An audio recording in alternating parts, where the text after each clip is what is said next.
오늘 하나님의 말씀은 에스더서 3장 1절에서 6절 말씀입니다. 그 후에 아하수에로 왕이 아각 사람 함무다다의 아들 하만의 지위를 높이 올려 함께 있는 모든 대신 위에 두니 대궐문에 있는 왕의 모든 신하들이 다 왕의 명령대로 하만에게 꿇어 절하되 모르드게는 꿇지도 아니하고 절하지도 아니하니 대궐문에 있는 왕의 신하들이 모르드게에게 이르되 너는 어찌하여 왕의 명령을 거역하느냐 하고 날마다 권하되 모르드게가 듣지 아니하고 자기는 유다인임을 알렸더니 그들이 모르드게의 일이 어찌 되나 보고자 하여 하만에게 전하였더라. 하만이 모르드게가 무릎을 꿇지도 아니하고 절하지도 아니함을 보고 매우 노하더니 그들이 모르드게의 민족을 하만에게 알림으로 하만이 모르드게만 죽이는 것이 부족하다고 생각하고 아하수에로의 온 나라에 있는 유다인 곧 모르드게의 민족을 다 멸하고자 하더라. 아멘. 하나님이 만드신 이 만물에는 심은 대로 거둔다라는 원리가 있습니다. 갈라디아서 6장 8절에 보면 자기 육체를 위하여 심는 자는 육체로부터 썩어진 것을 거두고 성령을 위하여 심는 자는 성령으로부터 영생을 거둔다 합니다. 콩을 심으면 콩이 나고 팥을 심으면 팥이 나죠. 무엇을 심느냐에 따라서 무엇을 거둘지가 결정이 되는 겁니다. 심은 대로 거둔다 하면 심은 만큼 거둔다는 뜻도 됩니다. 많이 거두려고 하면 많이 심어야 하죠. 그리고 심었으면 언젠가 거두게 된다는 뜻도 있습니다. 천하 모든 범사에 다 때가 있죠. 심을 때가 있다면 심은 것을 거둘 때가 있기 마련인데 무엇을 심으면 어떤 것은 금세 거두기도 하지만 또 어떤 것은 자기가 심고 자기가 거두지 못하고 그 후손들이 거두게 될 때도 있습니다. 그러나 무엇을 심든지 언젠가 거두게 된다는 것은 틀림없는 사실입니다. 그런데 문제는 심지 않고 거두려 하거나 악한 것을 심고 좋은 것을 거두려 하거나 작게 심고 많이 거두려 하는 것은 창조 법칙에 어긋난 일입니다. 오늘 본문에 보면 하만이라는 사람이 등장하는데 하만은 그 누군가가 심은 것의 열매요 결과입니다. 누가 무엇을 심었기에 하만이라는 결과와 열매를 얻게 된 걸까요? 열매로서 어떤 행위의 결과로서의 하만은 어떤 사람이며 어떤 의미인지, 하만이 만약 좋지 않은 열매라고 한다면 우리 인생에 하만과 같은 열매가 아니라 더 좋은 열매, 선한 열매를 맺으려고 한다면 어떻게 해야 하는지 함께 살펴보며 은혜 받기를 원합니다. 먼저는 누가 무엇을 심었기에 하만이라는 열매, 결과를 초래한 걸까요? 오늘 본문에 보면 하만을 소개할 때 3장 1절에 보니까 아하수에로 왕은 아각 사람 함무다다의 아들 하만을 높은 지위에 올렸다 이렇게 되어 있습니다. 하만은 나라에 어떤 공을 세웠는지 그리고 이전에는 어떤 지위에 있었는지 전혀 나타나지 않고 그의 이름을 말하기보다 그의 조상 아각이라는 이름을 먼저 언급하고 있습니다. 아각이 누구냐 하면 아말렉 족속입니다. 아말렉 족속은 에서의 후손으로 이스라엘 백성들을 여러 번 괴롭혔던 약탈자들이었습니다. 광야를 통과하는 동안 이스라엘을 공격해서 자주 그들을 괴롭혔던 민족이었습니다. 모세는 여호수아로 하여금 군대를 꾸려서 아말렉과 전쟁을 하게 하고 자기는 산 위에 올라가서 그 전쟁에 승리를 주시도록 기도했습니다. 하나님은 이 아말렉과의 전쟁에서 다 승리하고 난 다음에 이렇게 말씀하시죠. 내가 아말렉을 없이 하여 천하에서 기억도 못하게 하리라. 자기 백성 이스라엘을 공격하고 핍박을 하는 자를 하나님을 대적하는 것과 동일시해서 하나님이 이스라엘을 대신하여 싸우시겠다라고 말씀하십니다. 하나님은 이제 사울 왕에게 아말렉을 진멸하라는 명령을 주시고요. 싸울 힘도 주시고 승리하도록 도와주셨습니다. 그러나 사울은 그들을 진멸하는 것을 즐겨하지 않고 살려두었습니다. 이 일로 살아남은 자들이 계속 이어오면서 이스라엘을 괴롭혔던 겁니다. 사울의 불순종의 결과로 다윗도 고통을 겪었죠. 사울의 그 추격을 피해서 이스라엘은 숨을 곳이 없다 여기고 블레셋까지 망명을 가서 시글락이라고 하는 고을에 살고 있었습니다. 그때에 블레셋은 이스라엘과 전쟁을 하기 위해서 다윗이 용사인 줄 알았으니까 함께 참전해 달라 해서 다윗이 신세를 지고 있으니까 그 전쟁에 동참을 해드렸습니다. 그런데 싸우기도 전에 그 블레셋 많은 왕의 신하들이 다윗이 누군지 알지 않냐고, 이 사람 데리고 갔다가 도리어 우리가 해를 입는다고 반대하자 전쟁 싸우지도 못하고 이제 살던 곳 시글락에 돌아와 봤더니 잠시 자리를 비운 사이에 아말렉이 공격을 해서 여인들과 아이들을 포로로 다 끌고 갔습니다. 하나님은 이런 아말렉의 악행을 그냥 두시지 않고 진멸하기로 작정하시고 사울에게 명령하셨는데 사울이 그만 불순종했습니다.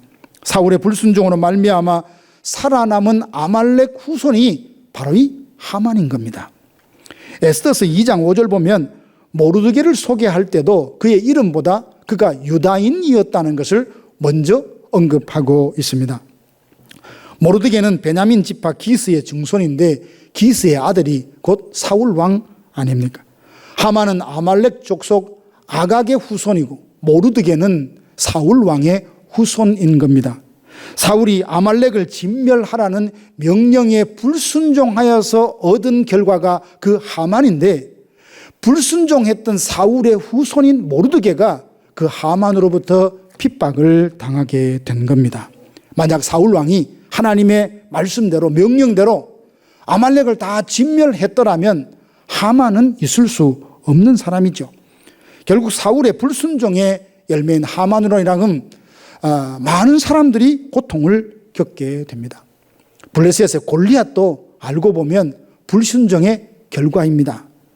하나님께서 여호수아와 이스라엘 군대에게 가나안 땅에 들어가거든 그 모든 족속들을 다 진멸하라고 말씀을 하셨습니다. 믿음을 가지고 끝까지 전쟁을 하여 정복을 했으면 참 좋을 법한데 원주민들이 정복에 굉장히 강력하게 저항을 하자 그만 부담을 느끼고 하나님의 명령대로 믿음으로 정복하지 않고 타협을 해서 그들을 살려두었습니다. 그 후손 중에 골리앗이 나와서 이스라엘의 존재를 위협하는 큰 고통을 주었던 것을 우리가 기억합니다. 하만이나 골리앗을 보면 하나님 말씀에 불순종하는 것을 결코 가벼이 여기서는 안 될 것입니다. 불순종의 열매는 나와 많은 사람들로 하여금 고통을 겪게 하는 원인이 되기 때문입니다.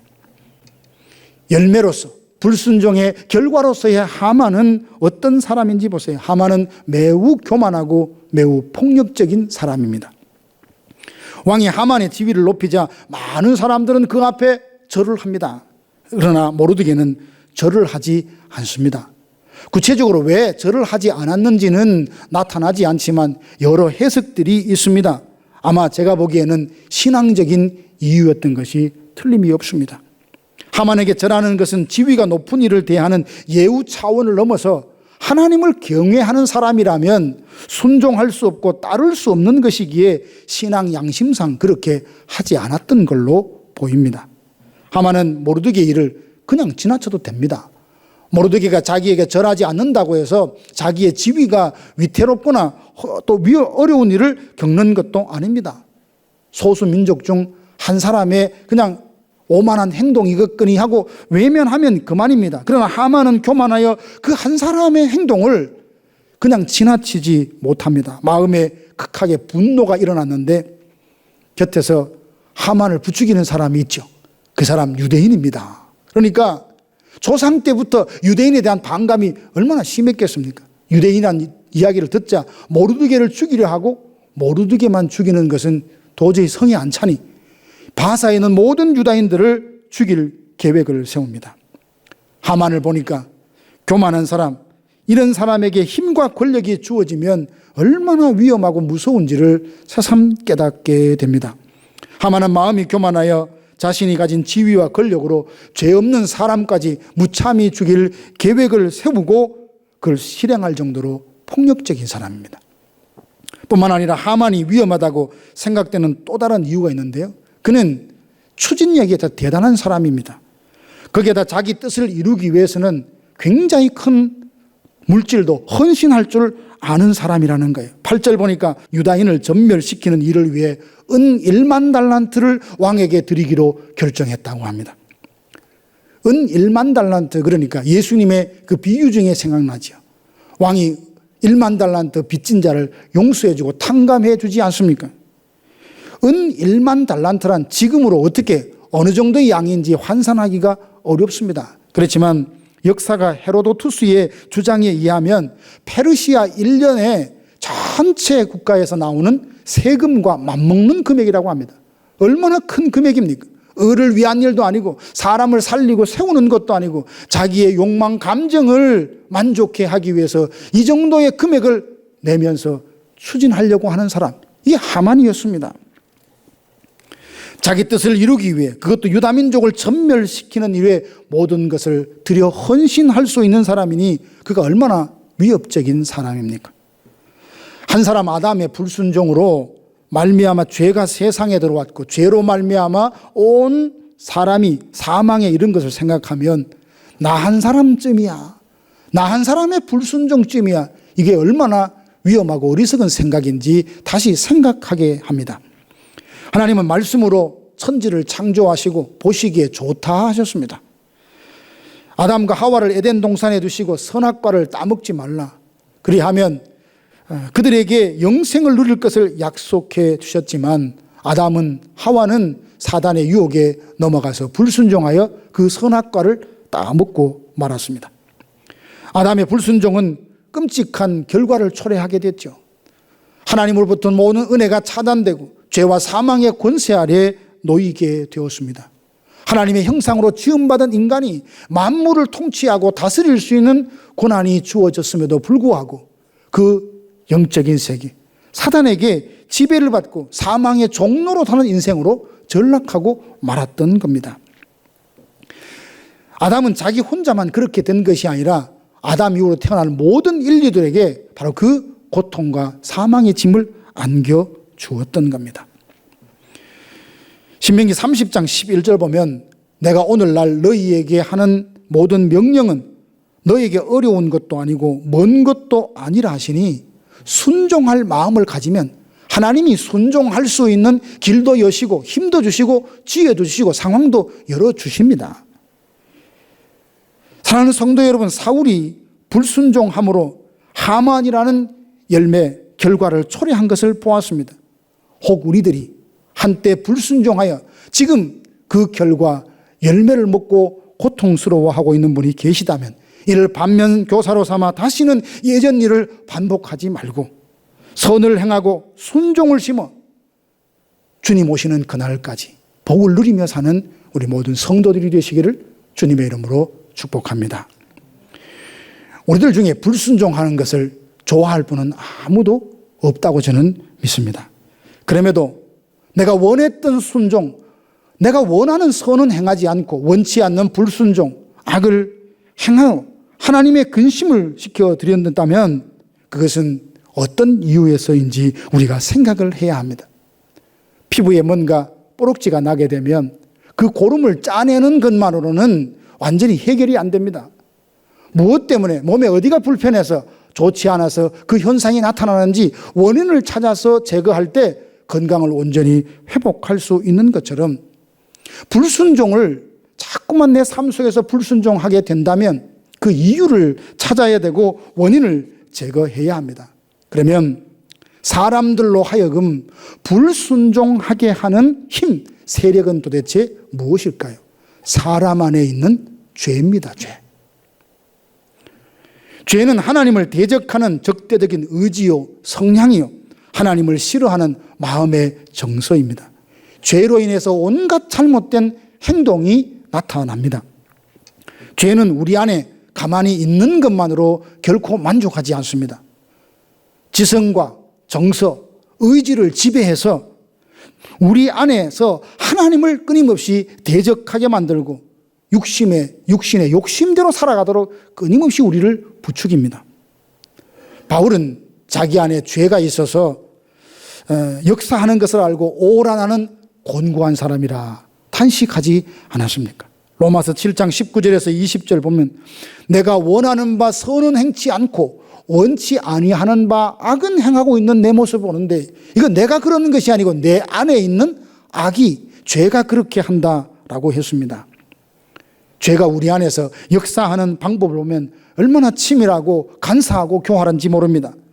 무지함과 미련함, 완강함과 강팍함, 세상을 사랑하고 육체의 욕망을 추구하는 마음의 성향을 이용해서 하나님이 아닌 것을 자꾸만 사랑하게끔 내 마음에 역사를 해서 세상 것들을 추구하게 만듭니다. 사울 안에서 죄가 역사하니 불순종하게 됐잖아요.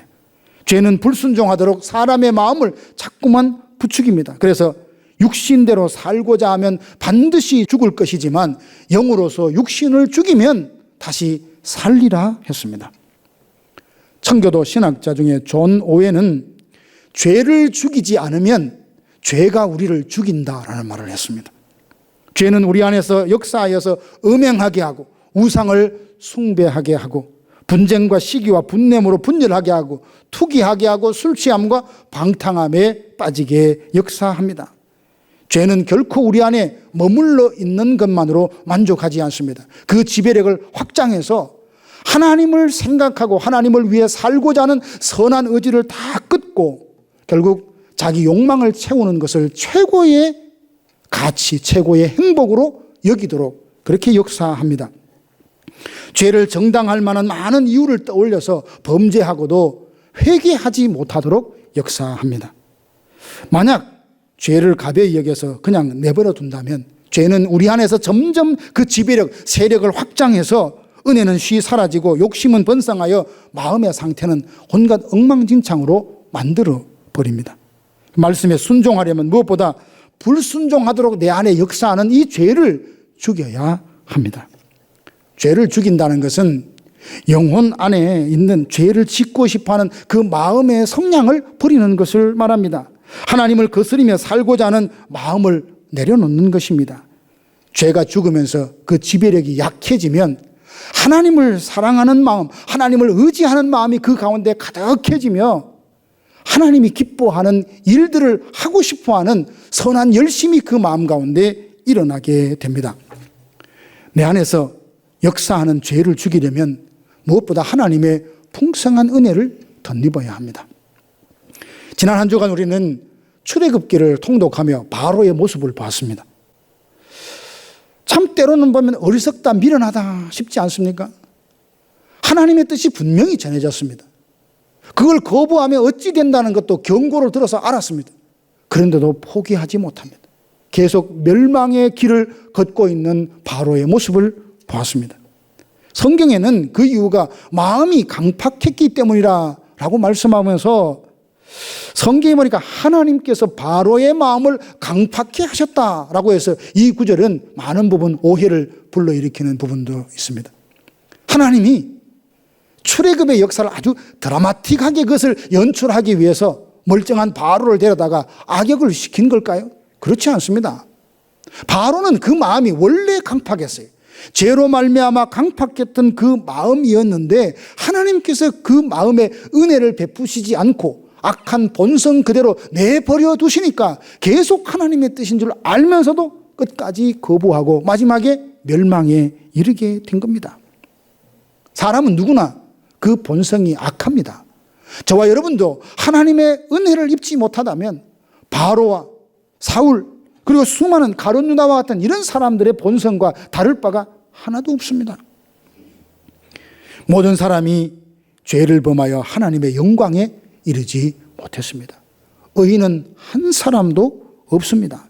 모두가 자기 죄로 인하여 하나님의 진노 아래 놓였던 자들입니다. 그러나 하나님께서 그 기쁘신 뜻대로 창세전에 우리를 하나님의 자녀 삼기로 작정하시고 예수 그리스도를 통하여 모든 죄를 속량해 주시고 성령을 보내주셔서 예수를 주라 시인하며 우리를 하나님의 자녀로 삼으시고 예수 그리스도와 함께 하늘나라를 상속할 자로 그렇게 불러주시고 은혜를 베푸셨기에 우리는 마음속에 있는 죄의 성량을 억누르고 하나님의 뜻대로 살고자 각오하고 결단하고 그렇게 살려고 몸부림치고 있는 겁니다. 예수님을 믿어서도 남아있는 이 마음에 있는 죄는 우리로 하여금 불순종하도록 역사할 기회를 늘 찾고 있습니다. 내 욕심을 갖게 되잖아요. 그러면 이 죄는 욕심을 먹고 힘을 얻어서 우리 안에 더욱더 강력하게 역사합니다. 분노를 풀지 않고 시기와 질투심을 내버려 두어 마음의 정서가 세상 쪽으로 자꾸 기울잖아요. 그러면 죄가 더 강력하게 역사해서 결국 하나님이 싫어한 일을 늘 구상하고 그렇게 추구하며 살아가게 됩니다. 그러다 보면 죄는 다시 우리 마음속에 세력을 확장해서 왕노릇하려고 합니다. 하나님의 말씀을 거역하지 않고 범사에 순종하며 살기를 원하십니까? 그렇다면 우리 안에 있는 죄를 죽여야 합니다. 성령으로서 죄된 본성을 죽여야 합니다. 정과 욕심을 십자가에 현저히 못 박아야 합니다. 날마다 예수 그리스도와 함께 십자가에서 죽고 날마다 예수 그리스도와 함께 다시 사는 부활의 기쁨을 우리는 누릴 수 있어야 합니다. 잠시 있다가 사라질 허망한 것들에 마음과 시간을 들이지 말고 영원한 것을 추구하며 살아야 합니다. 비록 내가 이 땅에 두 발을 딛고 살지만 나는 영원에 잇대어 살아가는 존재인 것을 알고 날마다 예수님을 닮아가는 이런 성도들이 되시기를 주님의 이름으로 축복합니다. 사울의 불순종은 하만이라는 결과를 낳았습니다. 오늘 불순종하면 내일 하만이라는 열매, 결과를 초래하게 될 것입니다.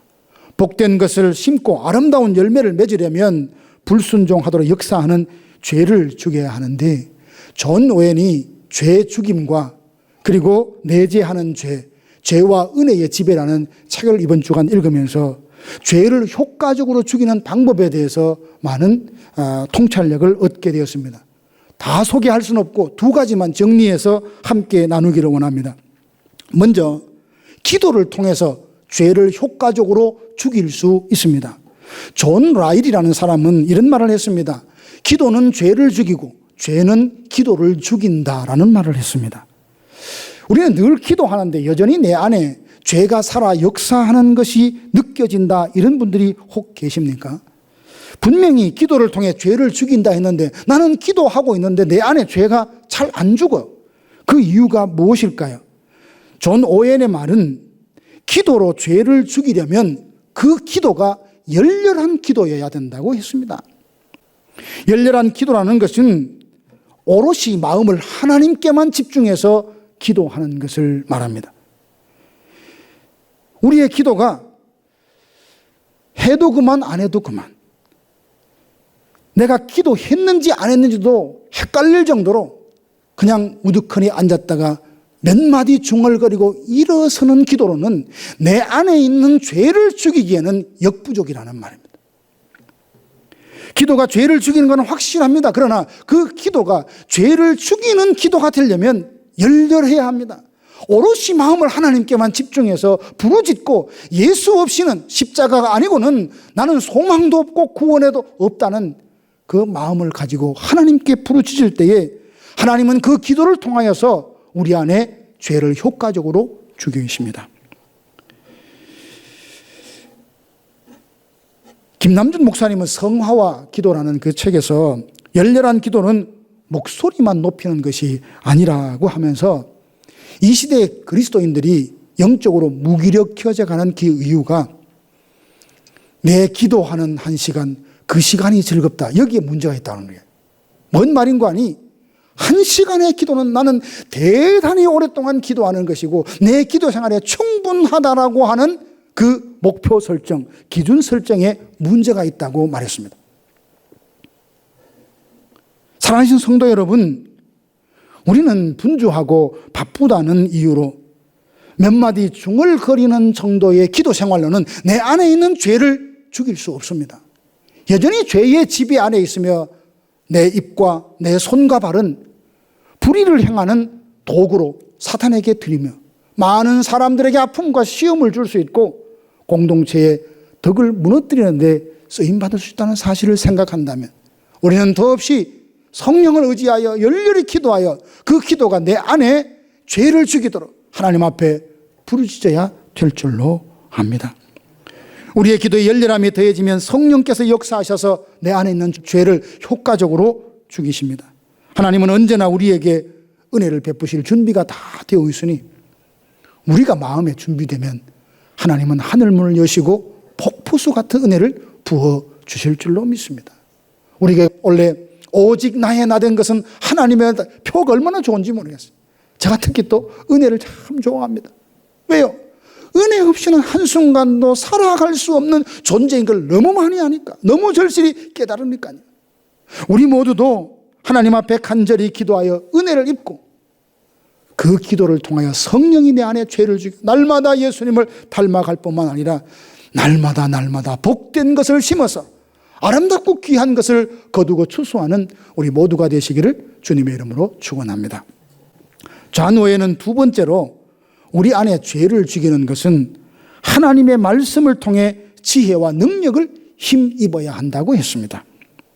모든 성경은 하나님의 감동으로 된 것으로 교훈과 책망과 바르게 함과 어로 교육하기에 유익합니다. 하나님의 사람으로 온전히 구비시키고 모든 선한 일을 하기에 부족함이 없이 우리를 구비시키는 것이 하나님의 말씀입니다. 시편 19편 7절 8절에 보면 여호와의 율법은 완전하여 영혼을 소성시키며 여호와의 증거는 확실하여 우둔한 자를 지혜롭게 하며 여호와의 교훈은 정직하여 마음을 기쁘게 하고 여호와의 계명은 순결하여 눈을 밝게 한다 했습니다. 하나님의 말씀은 내 발의 등이요 내 길의 빛이라 하지 않습니까? 말씀 속에 지혜와 그 지혜를 경험하면서 송이꿀보다 더 달다는 이 경험을 하게 될 때에 그 말씀은 내 안에 역사하여서 나로 하여금 내 안에 있는 이 죄를 죽여가게 하십니다. 세상을 사랑하는 것이 얼마나 어리석은 것 우리 다 잘 압니다. 양식이 아닌 것을 위하여 은혜를 달아주고 배부르게 못할 것을 위하여 수고하는 인생들을 보면서 하면 우리 안타까워하지 않습니까? 내가 영혼에 잇대어 살고 있음을 깨닫고 끊임없이 주를 위하여 하나님을 기쁘시게 할 수 있는 일들을 생각할 수 있는 동기, 그 힘은 어디서 나오는 것입니까? 말씀을 통하여 은혜를 경험할 때 우리의 고백이 달라집니다. 주님, 이것 언제 주시렵니까? 해서 주님, 내가 주님을 위하여 주의 나라와 의를 위하여 교회를 위하여 무엇을 하리까로 질문이 달라진다는 겁니다. 이스라엘 백성과 모세는 똑같은 광야라는 상황을 만났지만 조금만 어려우면 이스라엘 백성들은 뭐라고 질문합니까? 어찌하여 이럴 수 있습니까? 하나님 어찌하여 물을 안 주실 수 있습니까? 어찌하여 먹을 것이 다 떨어지도록 그냥 두셨습니까? 끊임없이 어찌하여를 물었는데 같은 상황, 같은 장소에 있었던 모세는 어떻게 하나님께 질문합니까? 하나님, 이 상황을 어떻게 해결할까요? 하나님 어떻게 할까요?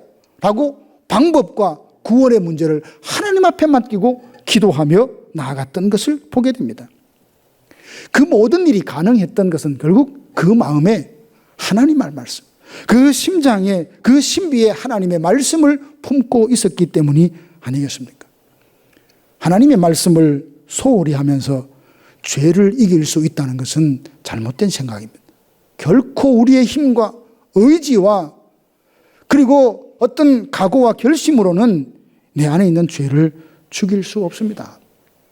죄는 거짓으로 속이고 때로 위협하며 우리에게 두려움을 줍니다. 순종하면 다 이룰 것 같아요. 하나님의 말씀대로 살면 내가 오늘 평생 이루었던 것 한꺼번에 와르르 무너질 것 같아요. 나는 사람들에게 수치와 조롱을 당할 것 같아요.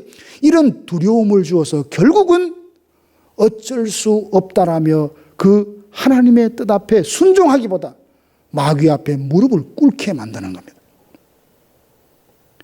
여기에 묘한 교활한 계략이 있는데 그런 가운데 무너졌다면 죄의식을 갖지 않는다는 사실입니다.